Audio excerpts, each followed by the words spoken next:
There are definitely healthcare workers that are burnt out and have left the field because they're just so tired and exhausted. Truly feel for all of these folks. They're fighting on the front lines, and many of them are also fighting their own stress and depression. Yeah, healthcare workers say they've been struggling with mental health through COVID. Brittany Thomason spoke with an ER doctor and a therapist about how to cope.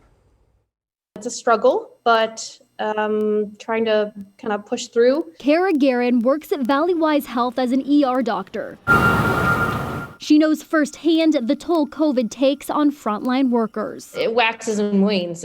For me personally, Phoenix psychologist Melissa Estevillo says many healthcare workers are facing depression and stress. Burnout is probably, one of the first things that they experience. It's just feeling like they're still doing their job, they're kind of trudging away, but just feeling like it's harder to get it done. It's harder to have, that same kind of energy to be able to do the job. At the beginning of the pandemic, Guerin worried about bringing COVID home. My husband and I were very sad. My daughter, I think, was very sad and depressed. She's back home, but still scared for her family's health. And it just wasn't sustainable to not live at home. It just wasn't an option for long term for anybody's mental health. When we're disconnected from family and friends, those are the things that tend to fill us up. It's not a perfect solution, but she says if you can't see your family and friends in person, you can FaceTime, Skype, or Zoom with them. Ideally, the solution would be for them to not work so much, or for there to be additional staff or resources. But with the demand for more healthcare workers during COVID, it's not an option for many people. Part of it is acknowledging the stress and getting the help you need. Making time for counseling and self-care.